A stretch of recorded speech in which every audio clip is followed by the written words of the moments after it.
This is Rising Phoenix Podcast. I'm your host, Michael Rhodes. This podcast is for men struggling with an unwanted divorce. I interview experts on divorce, mental health, and I provide insights gained from my own divorce journey. You are not alone. Join me. Joining me today is Dr. Deborah Heiser. Dr. Deborah, let's just jump right into this. Why don't you tell us a little bit about yourself? Sure. Thanks for having me. I'm an applied developmental psychologist. I was founder of the Mentor Project and CEO for 8 years. And now I am founding my legacy tree. So I'm in the middle of pulling that up. Oh, okay. Well, we just have to dive into that. I brought you on because I wanted to talk about sort of reframing midlife, I guess, or looking at midlife in a way.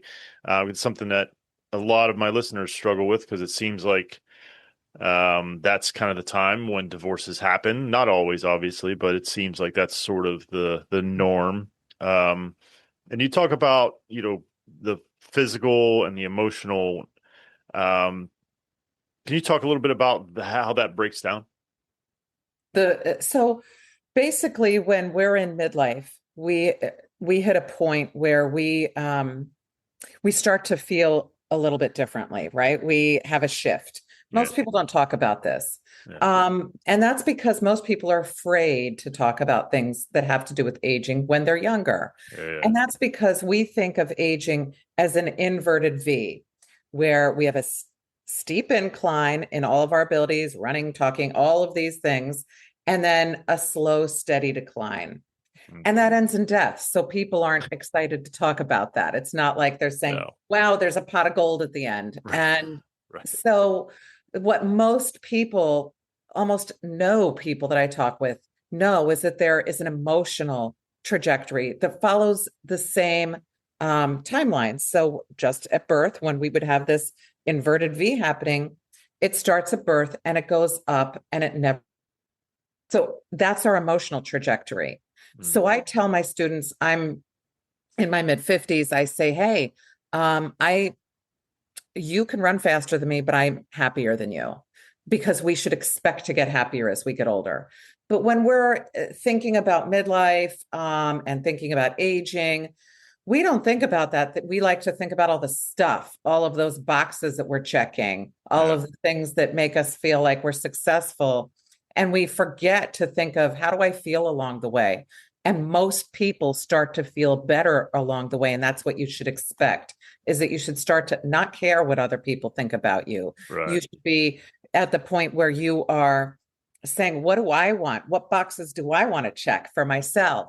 As opposed to, what ones do I feel like I have to for, those, my parents, or for society, or for my work, or anywhere else. So, I mean, is that sort of, we call it a midlife crisis, and is that sort of what you're describing? And maybe crisis is the wrong word. I think crisis is a rabbit hole that we could probably go down, but like that time period, is this kind of what we're describing?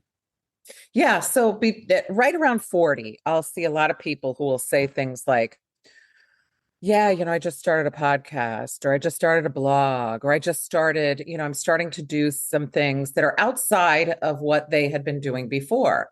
It's when you just start to get a little bit of wiggle room in the bandwidth you have. You're already an expert in your job, or you know it well enough. And, the kids might be a little bit older. If you have kids, you're in whatever your life has, you've got it going on. And that's when you have this explosive thinking, and it could be 50s, it could be 40s, depending on a person when they start out. But this is when people will start to say, I want to try something new. And that's where people will say, oh, they must be having a crisis. You'll see people making even a job shift, or do it because they'll say, I want to do what I've always wanted to do, and now I can. I'm able to become an entrepreneur. I'm able to do something else. So is it a crisis? No, it's a transition. Yeah. So, there is a rabbit hole we could go down in terms of divorce, because what you're talking about is also what I see from a lot of women at that age who file for divorce. But I don't know that I want to go down that route for various reasons. But I do want to sort of touch on it and ask, is there a point where they go through this and they go, I made some wrong decisions? We don't even have to talk divorce, but like maybe I shouldn't have changed jobs. Maybe, maybe moving was wrong. Maybe selling the house was wrong. Like, is there any kind of refractory period, or does that, like, are we seeing that in the data or anything, or is that just not, is that so nuanced we don't know? We do that all our lives. That's It true. seems really small when we're young. Oh, maybe I should have joined that soccer team. Right, Maybe right. I should have, dated this person. Maybe I should have done. We are great at shoulda, woulda, coulda. Yeah, And we are experts at that all of our lives. That doesn't start at any point, and it doesn't go away unless we're really aware of it. right. And by the end of our lives, that does resolve for most of us, where we sort of come to peace with that. But if you're talking about midlife and where we are in midlife, yeah, we're going to be doing a lot of that. But Yeah. we're hoping always, and this is all of us collectively, that we have more that we say, I'm okay with what I did in the end. I Yeah. did it. I'm going to accept it. I'm going to move forward. And where can I go from here? So in that sort of time frame when you're sort of questioning, right? I'm assuming there's some identity questions like who am I type stuff, right? And that's why you're probably open to trying different things. And that certainly occurs in divorce. How do like for men anyhow, like I feel like we lose our identity, and we don't know what the hell to do. Is there any similarities there between those two types of events where identities are in question?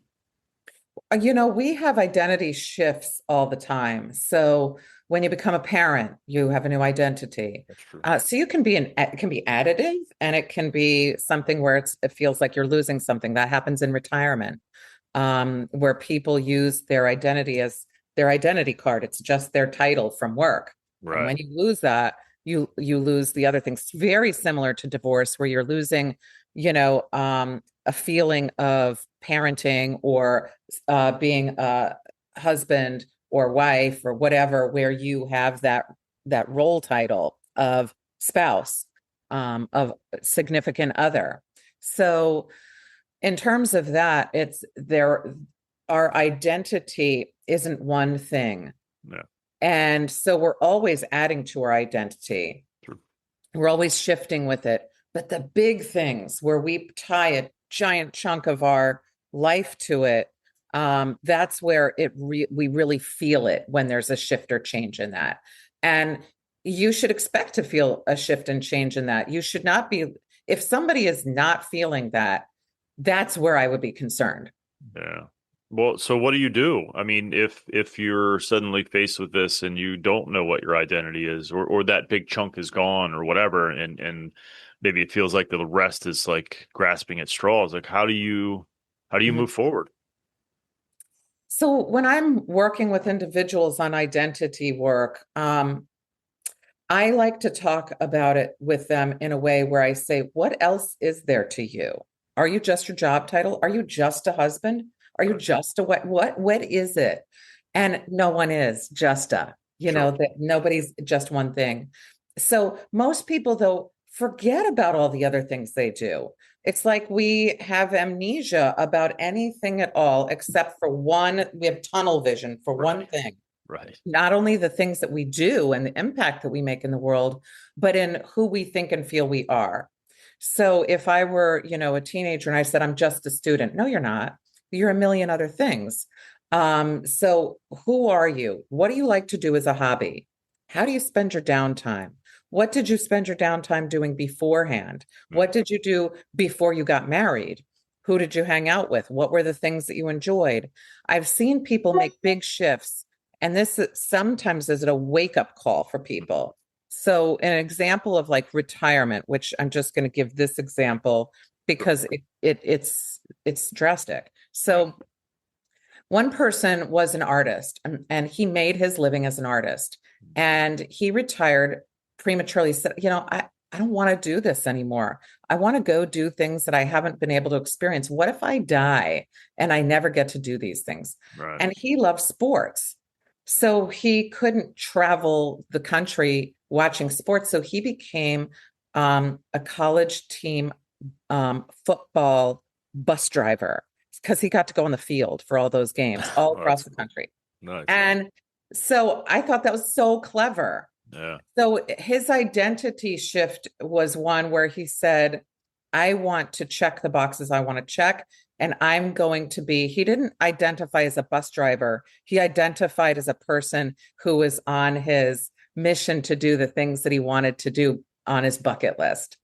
And that was something that I thought was really a clever way of doing it. And you can do that post divorce. You can say, what did I want to do Yeah. that I couldn't do? Maybe it was something that was a strain in our relationship and I can now do it. Maybe it's whatever that is. It might seem wild and crazy, but that might be just what a person is looking for in their identity. Is there, I hate to say a perfect way to approach this, but is there a recommended way? In other words, should you be attaching your identity all to all these other things, or is there a better way? I don't know how to phrase it, but the way where like you don't attach your identity to things, but maybe experiences, or maybe you don't really attach yourself to any kind of any identity. You just keep looking, exploring. Like, is attaching our identities to these big chunks smart, good?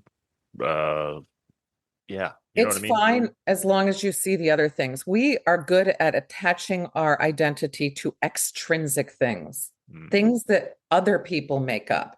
yeah, So if you say, I am a boss at a job, that's an extrinsic thing. You're not doing that unless you're getting paid. yeah, So, what are the intrinsic things that you feel good about? These are things like mentoring, volunteering, philanthropy. People do it all the time. They just don't even realize it. No one realizes the philanthropy they're involved in until tax time, and you say, "Oh, I donated this, I donated that." right, right. But and so it's so we don't ever count our intrinsic things. Is that identity being a giving, kind person, someone who's connected to the world, someone who is making a footprint, making the world better, someone who cares about others? Those are the identities that, are really important to us, that really matter.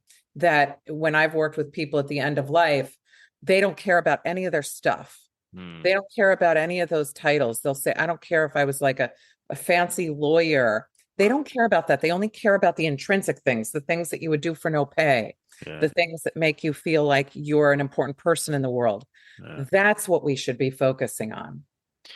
Um, I'm just curious in your work, is there a difference between men and women? And this is generalities. I understand that everyone's different, but is there a difference in how men and women approach these sort of events? I mean, obviously there's a stereotypical things, but like from what you have seen, do men and women approach it differently? I have not seen a difference because some of those things that feel intrinsic can be extrinsic for women.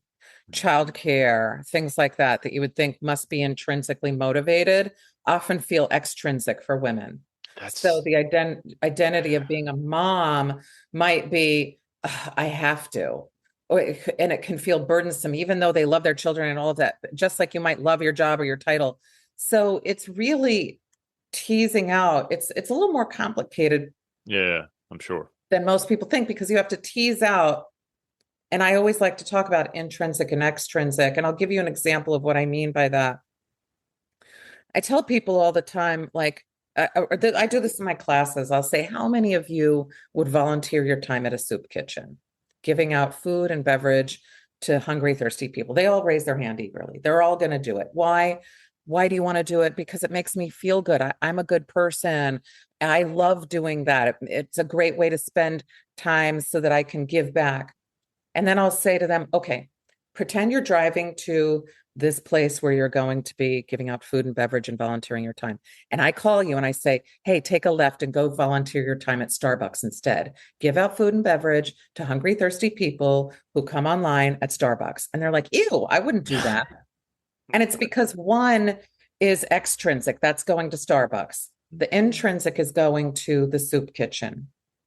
And we feel exactly like that. Ew, when there's an extrinsic to whatever it is, you're still giving out food and beverage. Why does it feel different at Starbucks? Because you feel like you're being taken advantage of if you're not getting paid there. You don't feel like you don't even expect pay at the other one. Right. That would be offensive to you.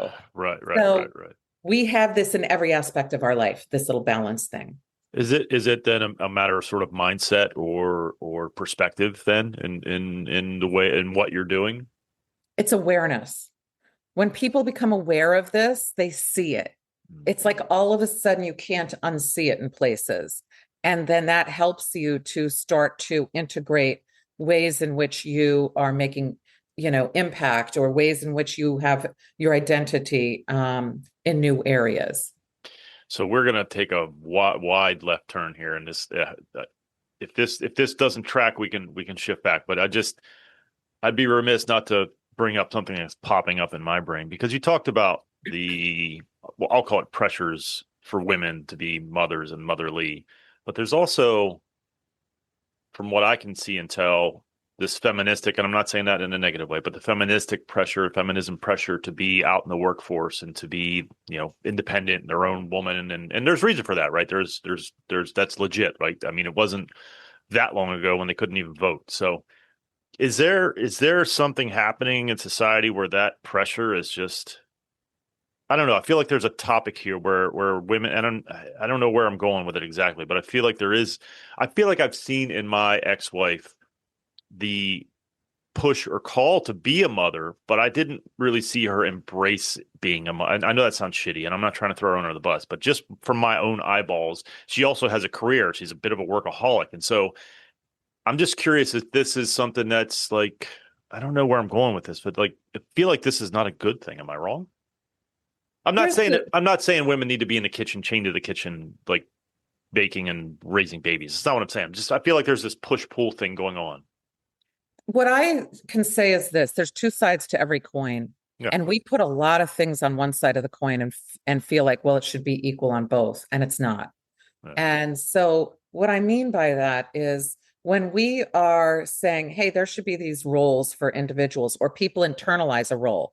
I better be A+ mom and A+ worker. Right. Well, we often leave the dad out of being A+ dad, and that is not a good thing for dad. Dad gets to feel like, oh, what? I get to bring home the money and I have nothing else. Right. Like, and I'm just like the guy who, greets the kids and I don't have a full relationship. Yeah. We leave a lot out. And so that burden that we put, that women may feel, it's a different burden that men feel. Oh, like, yeah. No, we have our own stuff. Don't get me wrong. Right. So yeah. What happens though is those are attached, but they're never discussed.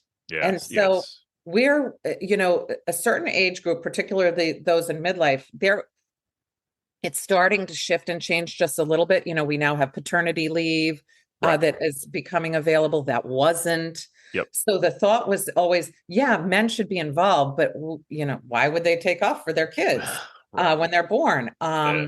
And so it's also a burden for men too. It's just an unspoken one, where both get the shaft, and it comes together in a marriage oftentimes as friction because there's no map out to solve that. So That's a problem. What's the answer? I know that, and I know we're going to solve all the world's problems today here in this interview. That's right. What's the answer? Because I feel like this is definitely contributing to divorces in this country. I do think there is a workload issue. I think things are absolutely changing.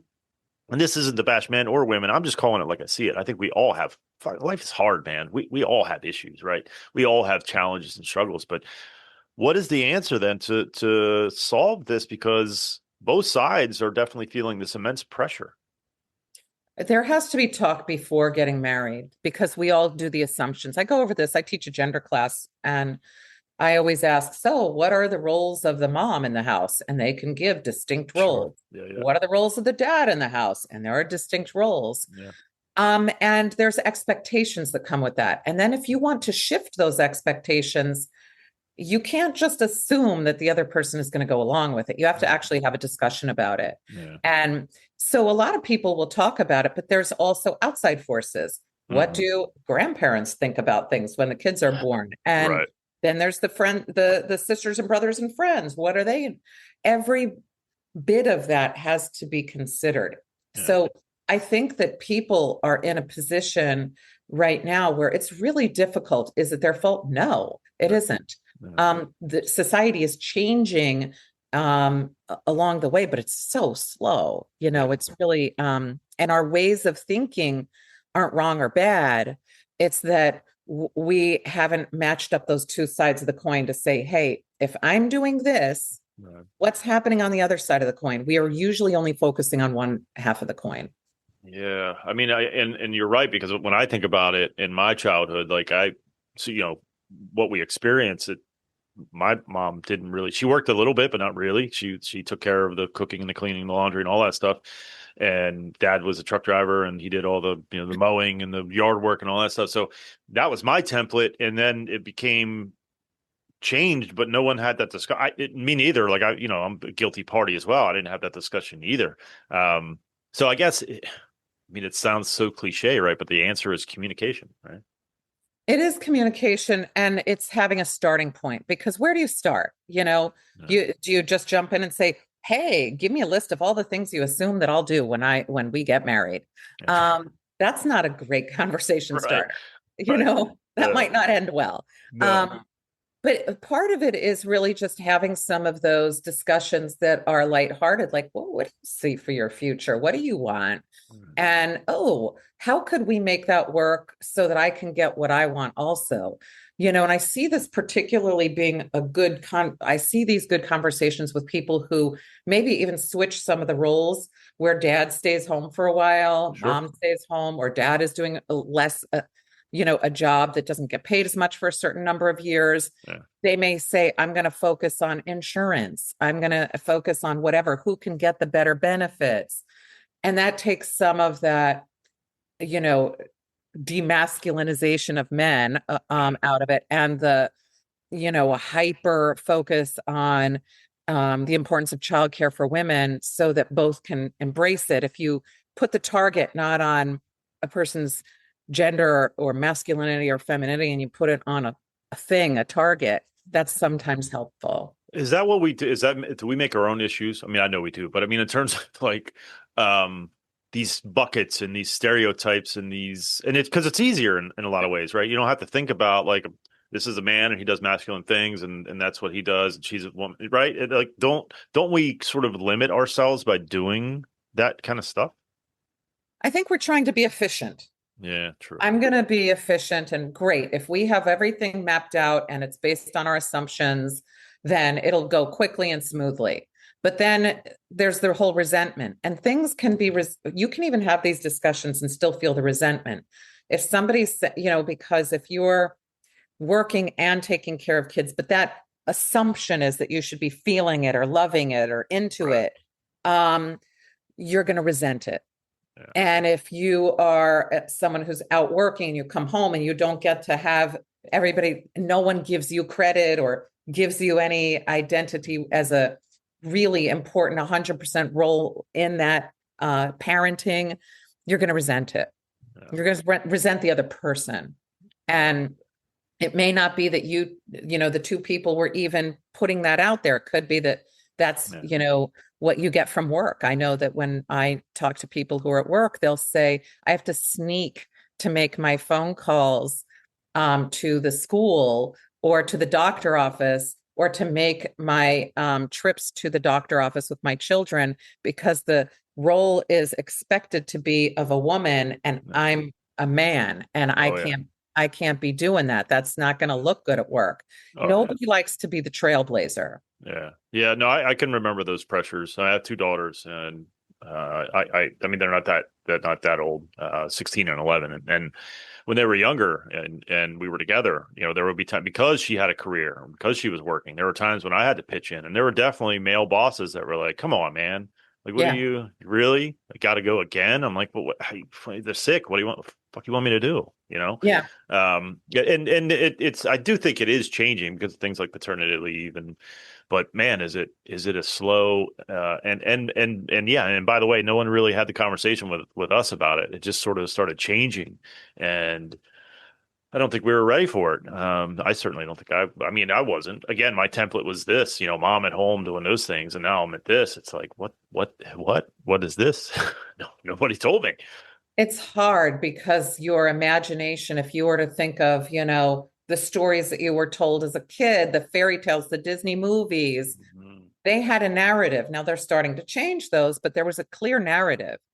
Now every single person is expected to be a trailblazer and make change. Right. Says, I can't wait to go out today and have Right. conflict, or an Right. uncomfortable discussion with somebody, or Yeah. put myself out there in a new way? Nobody likes that. They want to No. have a day that they can say, I can have my coffee in the morning, go through my day, and it's going Yeah. to be smooth.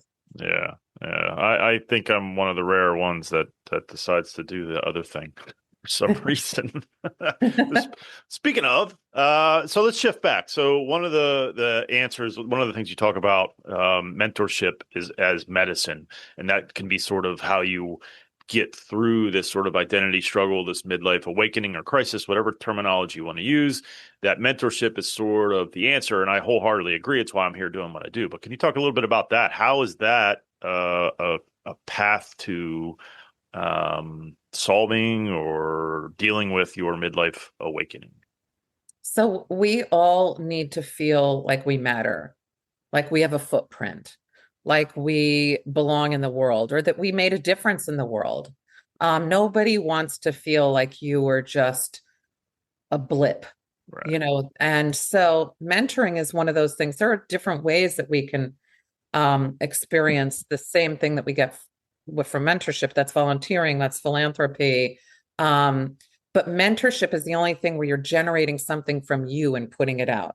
So you are what I would call a modern mentor. You are doing a podcast. You may not know everybody that you're impacting, but there are people being impacted. So if imagine every time that you did something that you could say to yourself, I just made a change. This is great. You start to feel more empowered. All of those other extrinsic things go away, they would just melt away. Yeah. And, an example of seeing and feeling this is, and I wrote about it in the book that I wrote, The Mentorship Edge. I was talking with a Nobel Prize winner, Bob Lefkowitz.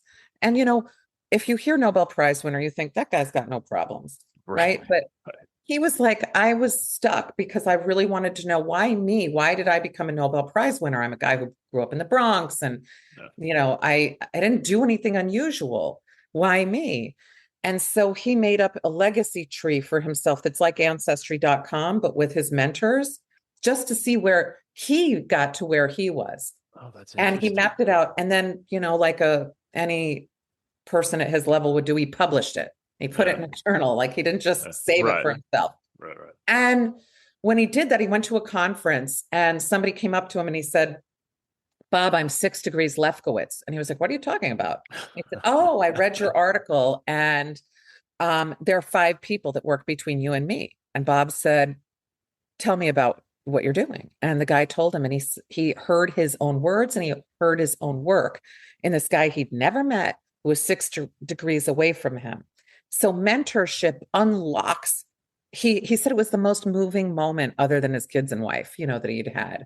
Yeah. And that's where if we unlock that, mentorship does that because you get to see a piece of you moving on. And Yeah. mentorship isn't like work related always. Like you're Right. doing podcasts, it's something that matters to you.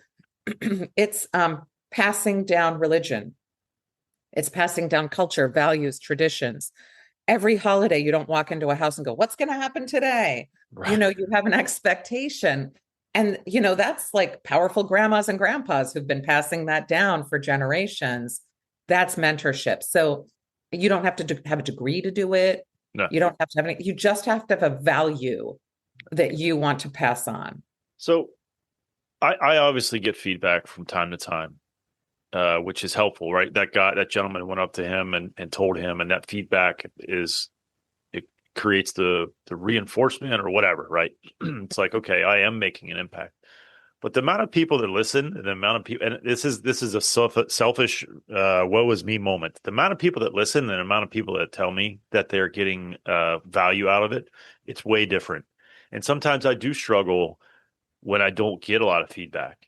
I know people are listening. I can see numbers. I know people are listening. 100% people are listening, but they don't. And I think part of this is probably a man thing. And then people do reach out. Don't get me wrong. It's not nobody, but it does feel like it would be nice hey, if you're listening, it would be nice if I heard from you more often. Is that a me thing? Is that No. should I like, how do I square that circle in terms of just like, it feels like I need that validation, and that Yeah, of is course that you do. does that cheapen what I'm doing though? No, we all need that. we're in a digital age. Things have changed. We used to go That's like true. mentor person to person.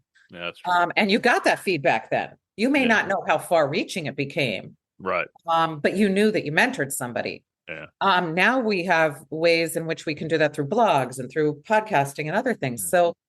So here's the thing. And I started my legacy tree based on that, based on what Bob told me and a bazillion other people. So Right.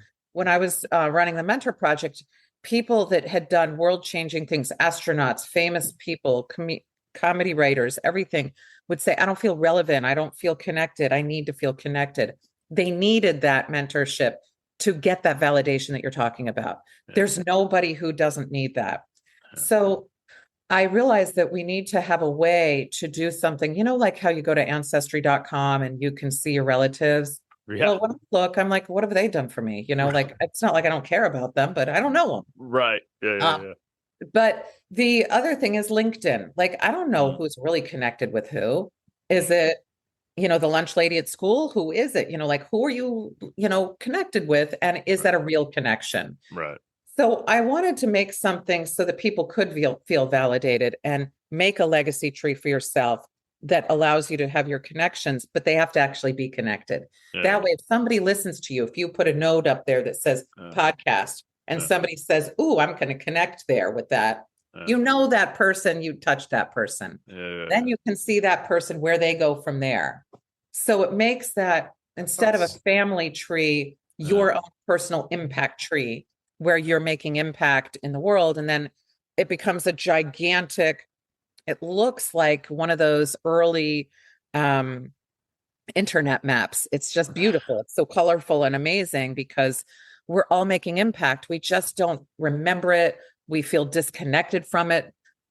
We can feel alone in it. And then Mm-hmm. once you see it, then you can feel it. Sometimes we need that visual. We need to know, like you said, just write something to me. Let Yeah. me know I'm not screaming into a void. You're Yeah. 100% like every single other person with that. Well, that's good to know. It just feels because I've done good things in life, and sometimes I would question, like, am I doing this good thing to get positive reinforcement? And does that cheapen it or make it, you know what I No, mean? it doesn't. It doesn't. So, when I talk about intrinsic and extrinsic motivation, you did it because you wanted to do it. Yeah. Do we sometimes want to have a pat on the back? Yeah, we do. Right. Why wouldn't you? Like, do you want to Yeah. do a podcast? Otherwise, you would do a podcast where you don't turn on record and you sit somewhere and you just talk. Right. That is what you would be doing otherwise. Yeah. We're social people. We Yeah. want to make sure that when we are putting something out there, that somebody's getting something from it, Yeah. that we mattered to them. Yeah. That is validation. That is not looking for something that is bad. If somebody is out there thinking, I don't like to seek validation from others because it makes me feel like it's cheap, seek it. It's not cheap. There's nothing cheap about that. You're not saying, you're not ringing your bell. Right. That's you saying, hey, let me know I matter. That's Yeah. it. Yeah. I want to cover one more thing, and then we'll talk about your book and how people can find you and all that stuff, and then we'll hit the last question. But I know from experience that doing any kind of mentorship or helping someone when they're going through divorce is very rewarding for me. Obviously, that's why I do this. But there are guys that maybe want to do that, but they just feel maybe it's an imposter syndrome thing. Maybe they just don't feel strong enough. Like what could they do to start sort of heading in that direction of helping others so that they can help themselves in a way? The hardest part is starting, and it's because we're all afraid of being seen.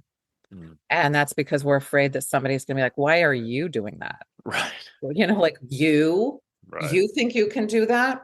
Right. Once you take that leap, though, that starts to melt away. You start to get more comfortable with it. It's there is no magic elixir to get you through that. You just have to say, I don't care if somebody sees me doing my thing. I'm going to do it. Takes a little courage, right? A lot of courage. It really, truly takes a lot of courage. They say just go start a podcast. Right. Now just go write a blog. Right. Now just go. Those are big things because if you are putting yourself out there, there's a vulnerability that you're showing to everybody, and you're opening yourself up to people criticizing or saying things, or you're opening yourself up to that little voice on your shoulder that says, why you? Right. Who do you think you are? Right. Yeah. Well, Dr. Deborah, thanks so much for doing this. Where can people find you, your book, all that kind of good stuff? So you can find me at deborahheiser.com. I'm all over social media because I took that leap, and I have a 21-year-old mentor who helped me get on all of social media. So you can find me on any of the social medias, and LinkedIn, obviously. So yeah, and I write for Psychology Today, so you can find me there too. And your book, I assume Amazon, that kind of. Yeah, it's called The Mentorship Edge. It's in all formats. So if you're an audio person, it's in audio format, Kindle, hardcover. And so Amazon, Barnes and Noble, wherever you get your books, it's available. That's awesome. Okay. So as you know, via the outline, the last question I ask everyone is, what words of wisdom would you impart to a man just beginning his divorce journey? I would say look to your left and look to your right. You have support everywhere you need it. And it's probably people you already know that you're already comfortable with. So open up to them and allow people to help you. Excellent. Thank you very much for doing this. I really appreciate it. Thank you for doing this. I appreciate that you're doing this podcast. Thank you. Thank you so much for watching and or listening. If you are feeling alone on this journey, please join our Discord server. Becoming a phoenix is not a solitary act. It is one achieved through community. Our Discord server is just that, a community of men fighting to survive, thrive, and rise from their divorce. Go to risingphoenixpodcast.com/Discord for information on how to join and what is contained in our Discord server. Please join us.